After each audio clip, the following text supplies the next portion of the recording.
Today's episode is proudly sponsored by Hellbender Vinyl. For those of you that don't know, Hellbender is a vinyl record pressing plant located right here in Pittsburgh, Pennsylvania, doing high quality, professional, top of the line record pressing, baby. We finally got one here. There aren't very many in the world, let alone the country, and to have one right under our nose is an insane resource. So if you are a musician looking to get some stuff pressed to wax, I highly recommend checking out the folks over at Hellbender. Tell them Sykes sent you. I've always wanted to say that. Without further ado, let's get into today's episode. Sit back, relax, and let's start the beats.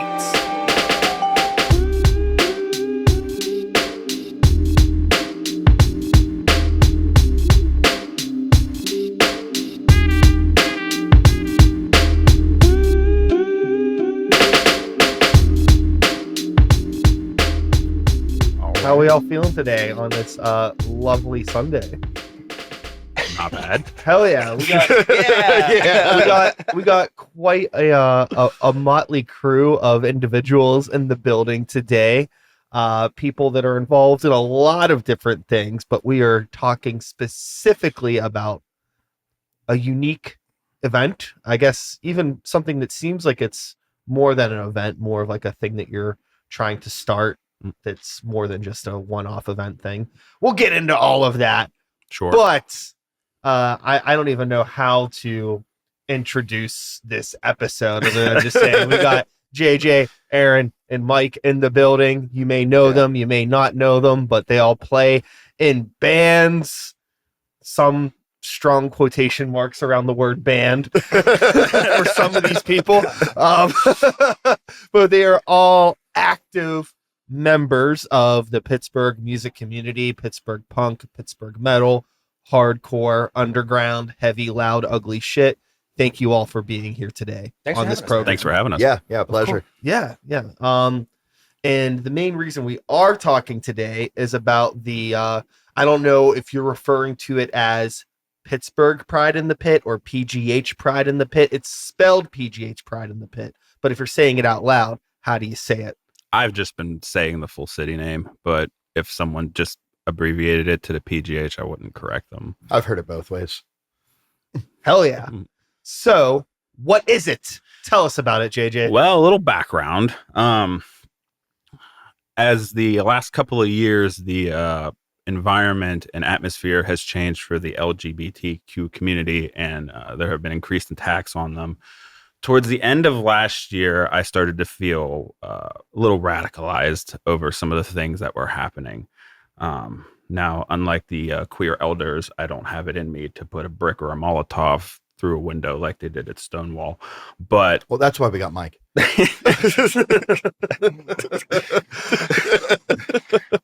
Allegedly, yes. But there were some influencers and, dare I say, politicians who said that if you don't know how to contribute, pick something that means a lot to you and then help organize for the nonprofits that support what you believe in and help build your local community. So I went with what I know. It's local music. You know, I've been in and out of, like you said, in and out of the local music scene for well over 20 years. I started in Beaver County and, grew like a fungus until I, hit the city of Pittsburgh. I play in a loosely titled hardcore band, currently. And I had already, towards the end of last year, had an event booked for my birthday because I was turning 40 and I wanted to, celebrate getting old and my knees not working the way they used to. But after everything happened and the election happened, I'm not going to go too deep into politics, but after the election happened, that's when I felt like I needed to do something. So at the last second, that's when I turned my birthday into a benefit for the Trevor Project, who helps, at-risk LGBTQ youths. And it was a great success. We made a lot of money for it. But it was also shortly after that when I still felt like I wanted to do something that I felt inspired to do something that's, slightly bigger. And I came up with the idea like a Pride event, but like an alt version of the Pride event, that caters to the goths and the metalheads and the punks and stuff like that. And I thought that it would be cool to have some sort of event with vendors and maybe drag queen MCs. So the first person I talked to about it is my wife, who unfortunately couldn't be here today. And she thought it was a fantastic idea and has been like the biggest cheerleader for me, right away. And I knew I couldn't do it on my own. So I turned to these two gentlemen, just due to our past relationships within various parts. My old band used to play with his old band, River Run Scarlet, a lot.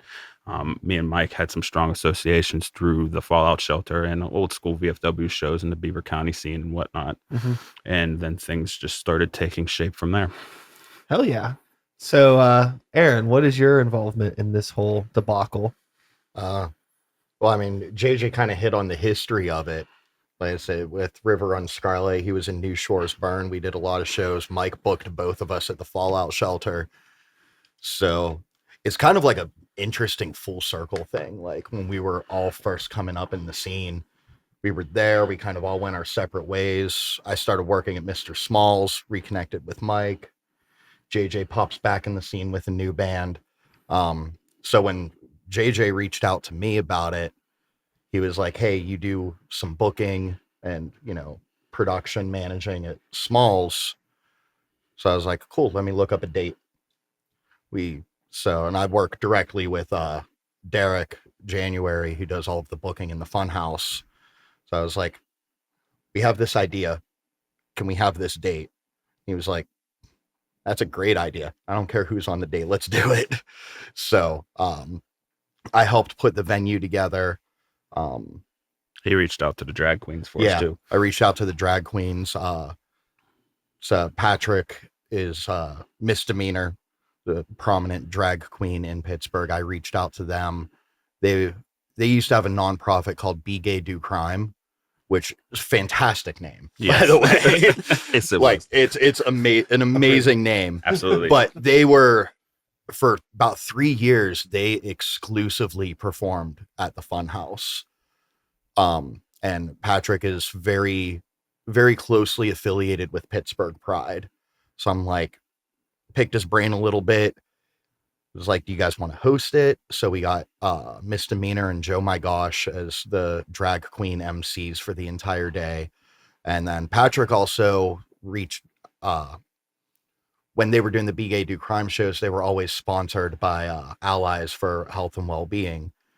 JJ mentioned he wanted to donate all of the proceeds to a nonprofit. So I was local nonprofit specifically. And that was almost a no-brainer. Like, we acquired a list of like a few, but it always seemed like the conversation kept going back to Allies, which they do a lot of. You did more of the research on it, so I'll let you hit on that in a little bit. But yeah, I just kind of used my experience at Smalls with building shows and like, here's how our process works during a show. JJ was like, here's what I want for like a lineup for like a run of show. And I'm like, not going to work. Let me rearrange that for you. I was like, that's, you're cutting it a little tight. I mean, we've all done enough shows where, especially local shows, you're like, here's your run of show. Here's your time schedule. And here's the 45 minutes after you're supposed to end to accommodate the fact that you're not going to end on time. So I was kind of more of just like the logistics guy on it. Like, here's how we can do this. If you want to do this, here's how we can put that together. I kind of just took his idea and went, okay, here's the diagram for you. Yeah. I mean, that's an important piece of the puzzle. You know, you can't operate 100% off passion, unfortunately. Right. You have some, some logistics involved. Yeah, which like huge shout out to Mr. Smalls for, giving me the opportunity to get into the production side of it, because I had only booked like DIY stuff before then. I had no idea of like how shows were actually run. I was just working security there, and they're like, we got a position open and you play music. Do you guys, it's funny. Like, how like there's that trope that like everybody that has never worked in like a restaurant or a kitchen should work in one for like a day or a week to understand how to like treat people. I think everybody that plays in a band should production manage a show.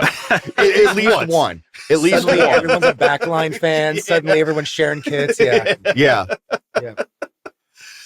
Mike, what are you doing here? Yeah, Mike, what are you doing here? So blessed to be a part of kind of like a perfect storm Roble Alliance, doing this kind of stuff for fun and profit, and now finally doing it like for a decent reason. JJ hit me up. Everything looked amazing off the bat. Like the idea to provide this kind of a space, like having the coworkers and the friends and the partners and the support network all already in place. It's been like incredibly easy to get this off the ground. So yeah, you said like Mr. Small's been completely indispensable for us to be able to like host something like this.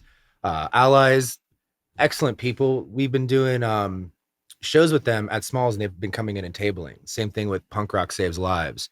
Shout out to them. They're tabling too, which is like, it's cool to throw a show. It's cool to throw a show and then donate it. But I love organizations that come and bring the stuff, the harm reduction stuff, that do the reach out, that give you the weight on 100 numbers. So it was great to fold those people and that kind of stuff. Like the bands have been great. You know what I mean? It's been an awesome experience. Yeah, and I think that it's like unfortunately really easy whenever you are a part of this community and like you get to go to a lot of these events, you get to know about these resources. There's a lot of people that are a part of the community that don't go out to a lot of shows, that don't know these things exist, that don't have access to the knowledge of like resources that are available for them. Right. So it's really cool to be like, okay, well, we're just having a fun show for everybody in this community that is like just something to do, but also there's a productive side to it too, where it's like you can actually obtain information about resources that can help you potentially in your day-to-day life outside of this one day of the year when we get to come together and celebrate. Right. That's really what drew me in. Like I was already on board when JJ's just like, we want to book a show. Like before he even explained everything, I'm like, yes, I'm on board. I love throwing shows. Like my promotion company, Chaotic Order Entertainment, this is the third show that we're doing. I'm just like, yes, I'm all about this. Like, this is what I'm trying to do with this. And then he explained everything. And I was just like, oh yeah, there's no way this is not happening. Like, it's like you said, there's a lot of people that just go to shows. Like if we would have done this as just a show and been like, yeah, ticket proceeds are going to a nonprofit, like that would have been enough to pull some people in, but to actually like take this to the community and like you said, provide the resources that a lot of people don't know that they have. Like I think that's what's really making this event unique. Yeah. I mean, especially too, for like people that are a part of the LGBTQ community.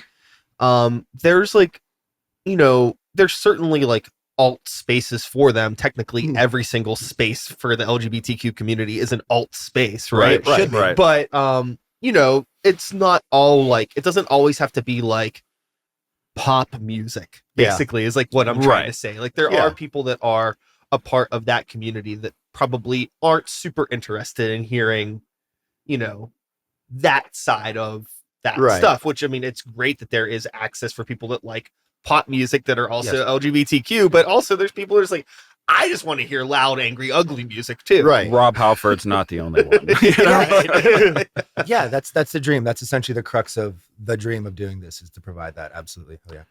Yeah. And I think that like for whatever reason, I imagine that, sometimes like going out to events in a scene that for a very long time has just been like hyper masculine or whatever you want to say. It could feel like very uncomfortable to be like, oh, like, hey, I just want to like go be myself in this space. But if I'm around like a bunch of like scary looking men, I'm not going to feel very comfortable, but I mean, I don't want to speak for everybody else here, but I'm just saying we're a room full of scary looking men that are very much inviting, I believe, and very much are a support of making something like this a reality. Because like, I don't know, I understand what it's like to feel like I don't belong somewhere Everywhere.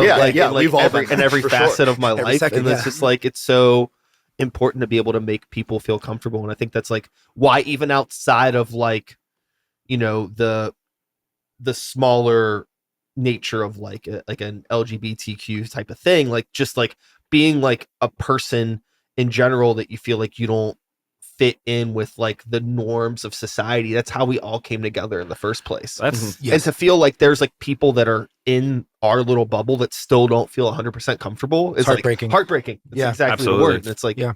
you need to know that you're welcome here. that was one of the things that drew me to local music initially, because when I was in high school, I went to a private Catholic school in Beaver County, but when I was in high private Christian school in Butler, so I'm right there with you. there was an abundance. Private Christian school in Butler. Yeah. There was,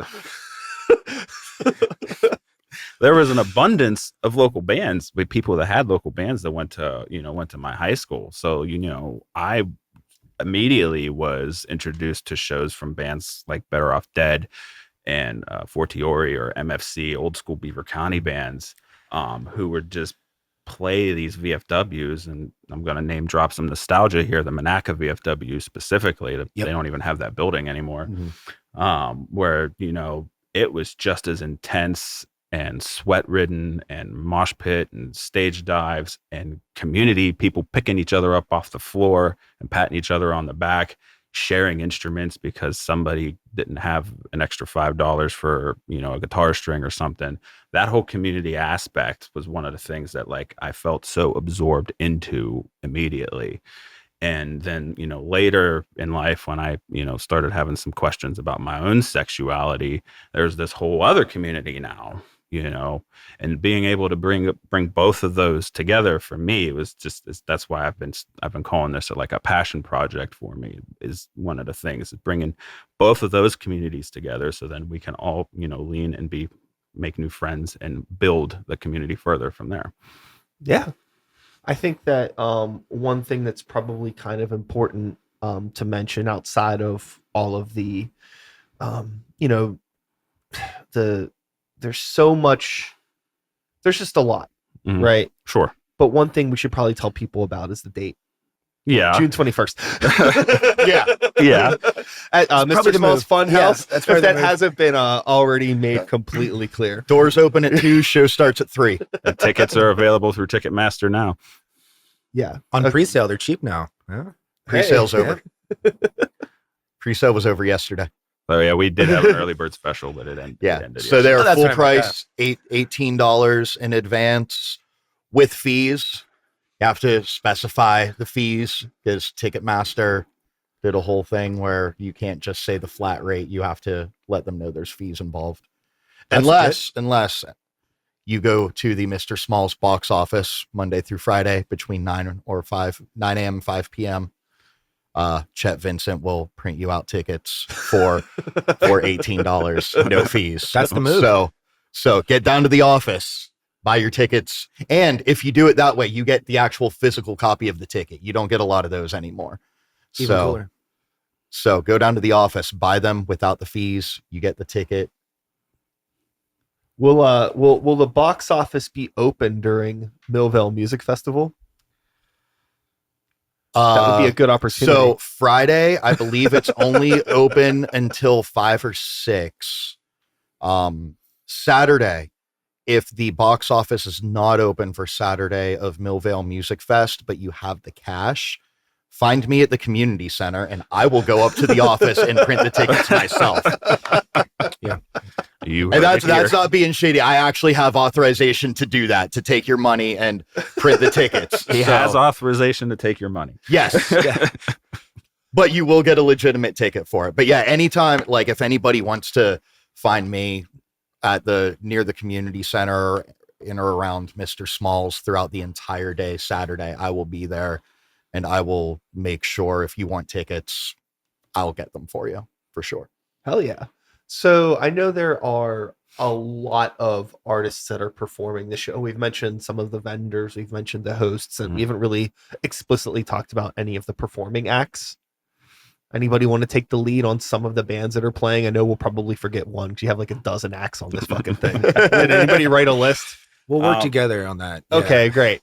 Yeah. Well, initially when we were putting it together, I assumed all three of us would perform. So we are. I do vocals for Terminal Intensity, which is, for lack of a better term, a hardcore style a band, but it's more heavily influenced by like the Dmitri Menonakis era of the Dillinger Escape Plan. A lot of odd time signatures, very abrasive. And then Aaron plays guitar in Desolence. If you Yep. want to talk about Just a straightforward metal band, like kind of thrashy metalcore. Now we got influences from, all around. Our bassist comes from the hardcore scene. He was the original bassist for Onyx Eye, if you remember them years ago, Austin. So he's got like the hardcore background. Corey, our drummer, and Brian, our singer, are very much old school thrash guys, like came up on like Metallica, Overkill, Megadeth. Overkill. Oh yeah. Yeah. And then me and Fen, we've been playing in different bands on and off for years, and we're both heavily influenced from the metalcore scene. So we're kind of just like a big melting pot of like anything metal related. So I don't know. I think it turns out good. A lot of people like us, but it's a very weird writing process with that. But yeah, we're performing there. We perform regularly at the Funhouse, like at least once or twice a year. So it's, as soon as I brought it up to the guys, they were like, oh, hell yeah, we're definitely doing this. And then, what are the other, Mike, Disease I of the can't Mind. wait for you to explain. Yeah. What's going Your on, band. Mike? Nothing weird. We're gonna do our acoustic covers. That was the best way to start that. Just 4 on the floor standard stuff, Margaritaville, Wonderwall, like the stuff, Wagon Wheel, like the stuff that Mike, brings the people out. the sells band, not drinks. the kitchen. But no, of course we're gonna be trying to pull out something strange or interesting. We have Uprising, which I've been checking around town for I think a couple years now. They're super great. Yeah, they've been at the Funhouse a few times, and they're very involved in the LGBT community. Like, so when Mike brought them up, that was a no-brainer. I was like, no, you have to ask them. Like, they're super involved in the scene. They're super supportive of everything. Like, this event just introduced me to them, and I was checking out what they just put up on Spotify last night. I'm looking forward to seeing them. They're really good. and they're so entertaining live too. Like, even if you don't like their music, they're one of those bands that like if you listen to them on Spotify, you may be like, not my thing. But if you see them live, you're captivated. Like, they're just so energetic, entertaining. A lot of like very young band.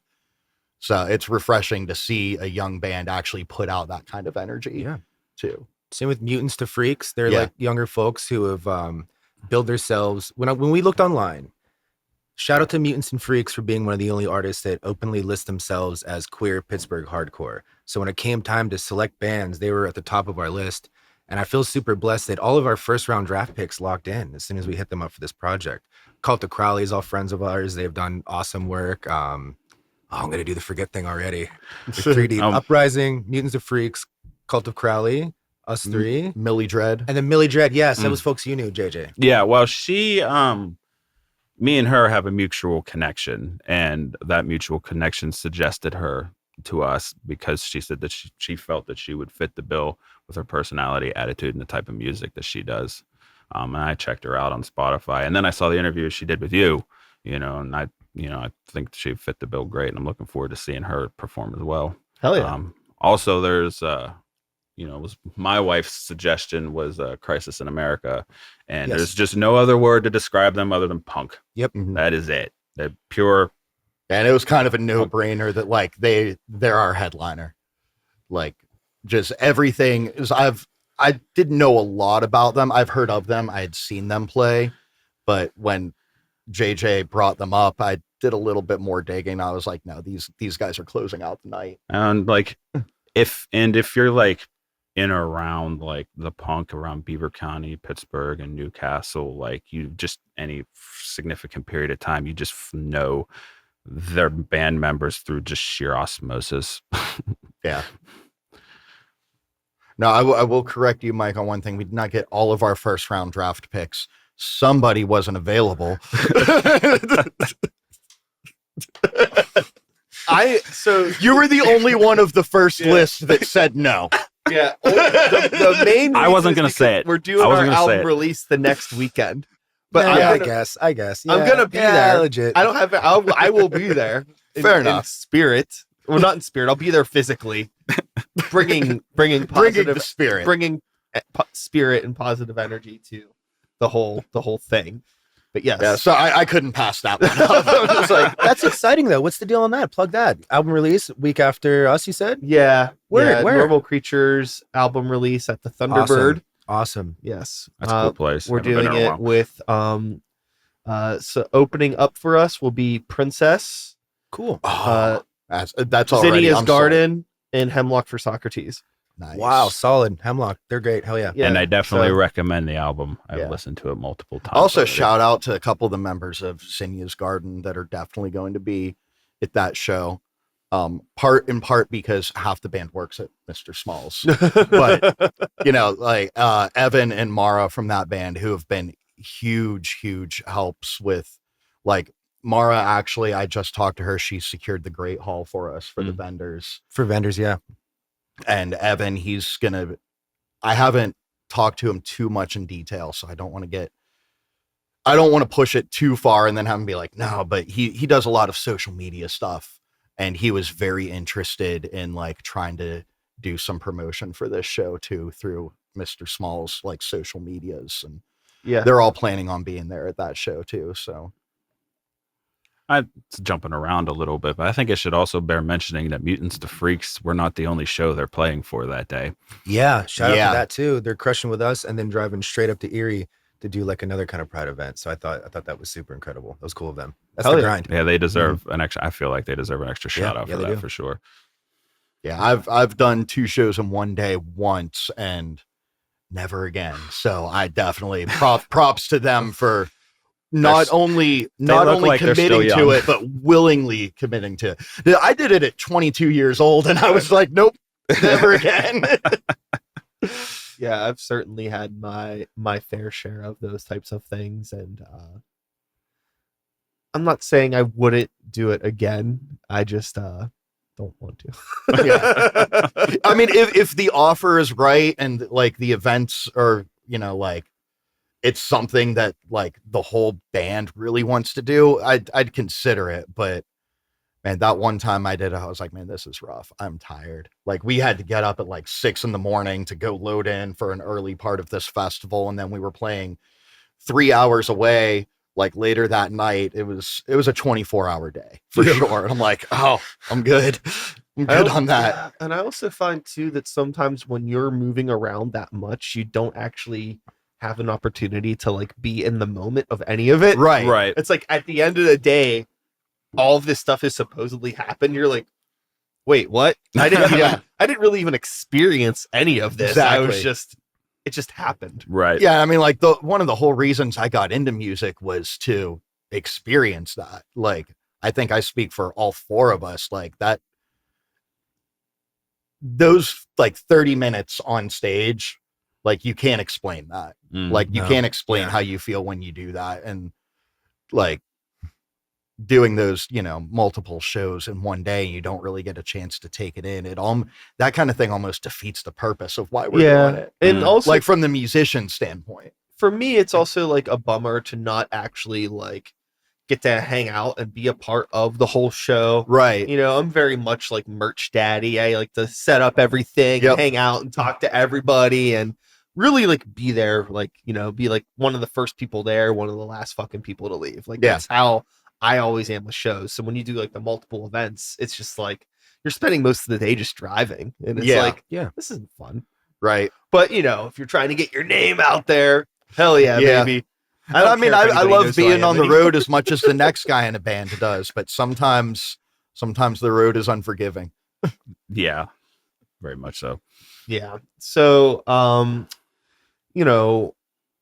what else is happening with this event? Is there anything that we haven't touched base on regarding things that are involved with the event? No, we talked about the bands. Musicians, The bands hosts, are performing. The vendors? 2 hosts. The 2 hosts, they're not just like hosting. They're gonna have a little bit every 2 sets. They're gonna have like a routine. a routine that Cool. they'll be performing as Yeah. well. In addition I'm to kind just of- emceeing. They're I told hilarious. them I'm kind of leaving it up to them what they do. I'm like, with the run of shows, like we got 15 minutes here, 15 minutes here. So there's going to be some routines in there. There's going to be a lot of back and forth, like banter, joking around. They're going to take time to like shout out Allies and all the other vendors there too. So like everybody's going to get recognition from them on the stage. But I kind of just told them like, here's your time limit. Do whatever the fuck you want. Hell yeah. Like you guys know way more about this community than any of us putting on the show do. Do what you think is right. And they're hilarious. I've seen them host yeah. before, so when they were on board, I was like, sweet. Hell yeah. Yeah. Like I said, Misdemeanor has hosted many shows at the Funhouse, and they are just absolutely hysterical. Sometimes a little long-winded, so like got to reel that in a little bit. But it's never. I'm never disappointed in it. Like as a showrunner, sometimes when the show runs late, and you're just like, I want to go home. I've never had that moment with any of the shows that Misdemeanor has done there, where I'm looking at my watch. I was like, oh, it's 12:30 and this was supposed to be done half an hour ago and we're still going. Awesome. Like you just get so captivated by it. So I'm really interested to see what they bring to the table with emceeing the show, because they're so creative too with their like routines that they do and the way that they can just improv stuff. Like it's going to be a really cool experience. That I'm also excited for that, because there's a lot of like the punk and metal community that don't know exactly what the drag community is. All they know about it is like, oh, the VFW over here does a drag bingo every other night. Sure. Like they don't really know that community. So I'm really hoping that they pull a lot of that community to the show so we can blend those two worlds. We love that kind of magic to get. Yeah. I love mixed genre shows. I love mixed genre experiences and different things going on like that. So that's the two communities meeting each other. Hopefully be awesome. Absolutely. Can we talk a little bit more about what the Allies, was it Allies for Health and Well-Being? Yes. Yeah. Can we talk a little bit more about what they do specifically? They started originally as with a group of volunteers, and they were originally the Pittsburgh AIDS Task Force. Over the years, they started incorporating more than just the AIDS efforts that they were, because there was a lack of support at all for the AIDS in the 80s.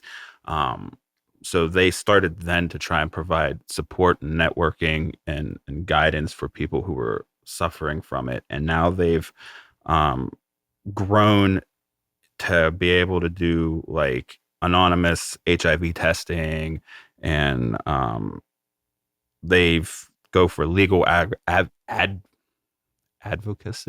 Yeah. I can't get the word out.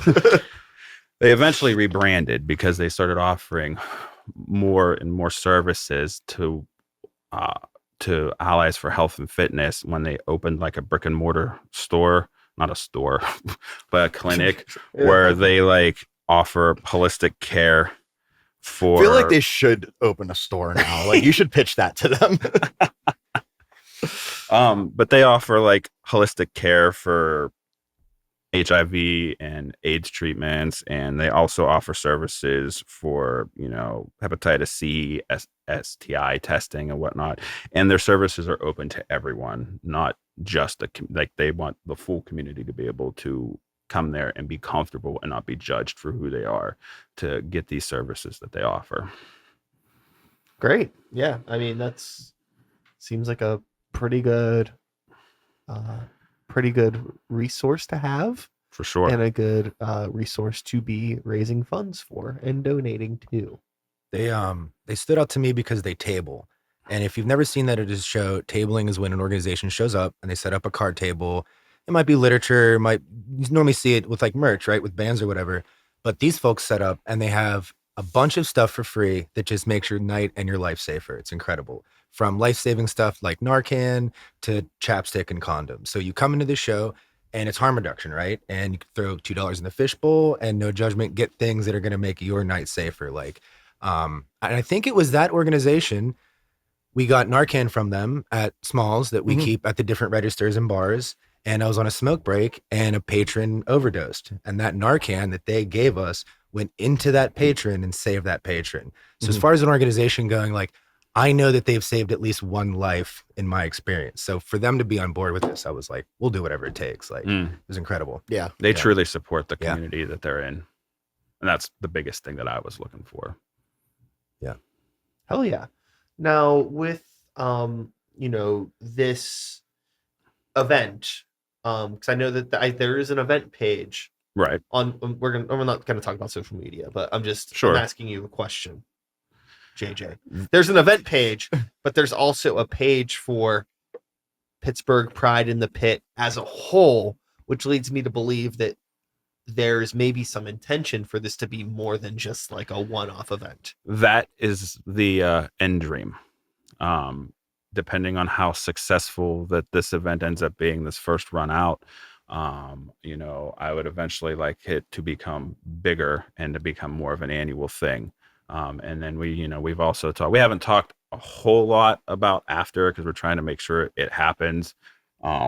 But we've tossed around some ideas of like doing smaller like satellite shows to fundraise to make the event bigger next year, and to maybe try and pull in like a touring act or a national act of some sort. Yeah. Or maybe you do the type of thing that is like Mike was talking about with tabling, where you just go to events and table with this like throughout brand, and maybe you can have some literature on things of like, oh hey, like if you are queer identifying person that's in this alternative community, like here's like maybe some information on just general things that are good for life and harm reduction, but also like here's some information on maybe some like queer underground bands that aren't playing this show but maybe you should know about, or maybe about, like, just like, why not? Like, that's a fantastic idea. Absolutely, that's a fantastic idea. And then if we had a guy like Sykes that's good at sitting at tables to go with us, maybe.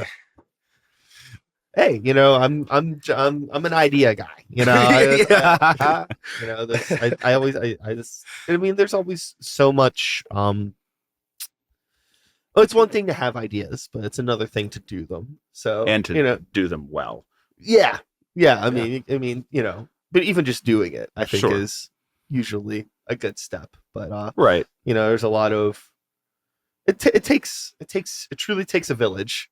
Or a table full of hairy idiots. and shout out to the less hairy, less idiots that are supporting us. I mean, Nikki and Val have been and my wife incredibly hardworking doing this, and everybody in Smalls and the bands and the people that are smarter than us that run these organizations and do this type of thing have definitely made this happen just as much as there's definitely a group of people outside of the three of us that have been doing a lot. Yeah. And you said with Val and Nikki, like including them, like the five of us are like the official and your family and your volunteers. But yeah, like my sister is, I told her about the show before we even had the first conversation with everybody. Like I told her, I'm like, yeah, JJ because it came to all the shows back in the day too. I'm like, if you remember him from New Shores Burn, he was talking about this show, and she was like, how can I help? Before I told her anything, I was like, we're doing like a pride event for, the punk and metal scene. She was like, how can I help? And, she's got a marketing background. She's been throwing ideas at me that I'm throwing to these guys. And they're like, yeah, we didn't think about that. Let's do that. So like, and there's a whole, almost like an underlying shadow around us of just like people that, just know about the event and are asking how they can help. Like my sister and her husband are going to be volunteering at the show. Like they're going to be there all day, selling merch, helping, move gear, moving trash around, like anything that they can find to help. They're just like, we want to be a part of something that's making a difference. And there's a lot of people that have been reaching out to me that are just like, like I have a few people that are like, hey, we can't make it to the show, but where can we donate? And, I sent them to the Allies website where they can donate there. Yeah. If you haven't done this already, you might want to get some literature printed up for Millville Music Fest to hand out. Oh, we're working on it. We've been talking that it's essential to have like our flyers up and have that stuff, because that's when the humans are in the place. I mean, we're definitely planning on having boots on the ground for that. Yeah. Definitely take advantage of that. Some combination of the five of us on the committee will be there passing out flyers. Hell yeah. And if anyone wants to step up, we'll take any kind of help. You can donate directly to the organization. You could hand out flyers at this show or not this show. You could show up and do whatever. Like, we'll take. If you It's have boots a on the show ground that time. we don't know about that you'd be willing to pass out flyers at. Absolutely. Yeah, for Yep. sure. So we're hoping and working. It'll be a good time. At the very least, we'll try to have a good time. I think it's going to be a blast. Yeah. I can't imagine it being anything less than that. The only other thing that I am curious about, vendors wise, we mentioned a couple. I don't know how many are going to be there. If there's any names there that we didn't touch on that we should, or are we still maybe securing some of that stuff? The two official tables will be from Punk Rock Saves Lives, who does amazing work, and Allies themselves. We've got space for 2 or 3 more tables, and we're in talks with a handful of people, but we don't have them exactly nailed down yet. But we hope to have them nailed down within the next week or so. Understood. All local, great handmade stuff. Whoever about that list is able to come through. Hell yeah. So, before we wrap things up today, I feel like we've said all of our piece about this event. I don't know if there's anything else that I'm missing. I've tried to turn over every single stone here. Anything that anybody wants to talk about or bring up or mention before we bring this train around? Like and follow Pittsburgh. That's PGH, Pittsburgh Pride in the Pit on Facebook. We make at least one post every day talking about the band members or the committee members and the different vendors. Trying to keep that page active, to keep the algorithmic gods happy. So add that page up and you'll get all the updates there. And if you want to buy tickets in advance, the link is available on Mr. Small's website, June 21st. The tickets are available now. The event is June 21st. Yeah, indubitably. Anything from you, Aaron? Just reiterating what JJ said. Go like, follow, subscribe, all that fun internet social media jargon. PGH Pride in the Pit on Facebook, MrSmalls.com for tickets. Or just contact me directly for tickets. If there's a show in that building, I'm there and I can just show up, be like, hey, I need 2 tickets. I'll get them for you. Extra shout out to Mr. Smalls for being as supportive as they have of the event as well. Yeah, Yes, there's a lot of back end stuff that they have done for this show just to make sure that not only that we can do it on the date we wanted, in the time frame of like the full run of shit. Like, it's a long show. They're giving us access to their infrastructure. Yeah. Yeah. And just the staff alone that like I've told about the show. I'm like, hey, just a heads up, I got like an all day thing coming up, and I explain it to them, and they're just like, a lot of times, like if you're working in the kitchen all day or you're a bartender all day and you hear like, oh, I got to be there for 9 hours, 10 hours, for setup, working the show, cleaning up after, it's not appealing. And all of the staff that I've told about it, where I'm just like, hey, this is what they're doing. They're like, oh, hell yeah, we'll make sure it's there. And, the owners being like, yeah, you use this. Like, they're huge supporters of everything too. Some back end stuff that I'm not 100% sure if I'm at liberty to discuss with, some of the financials on it. But they've done a lot to make sure this is going to happen the way we want it to happen, and that the support is going to the community, not to the venue. Hell yeah. Anything you want to chime in with there, Mike? Just thanks to the man for having us and doing the thing. Thank you very and much. boosting our Yeah, fuck signal yeah. and being another way that we could get people out and tell people about the whole thing. Of course. Your no for performing was counteroffered appropriately. Oh yeah. Hey, Yeah. like I said, it's not. I'd say I want to be involved somehow. Sure. For sure. Any way I can help. So Thank you so much, Yeah, man. of course. it's definitely a pleasure to be on this We with could just you. aim to have you play next year. yeah, let me know. And I don't think I'll be releasing an album next year. So there won't be as dramatic of a reason for me to be more precious with my time.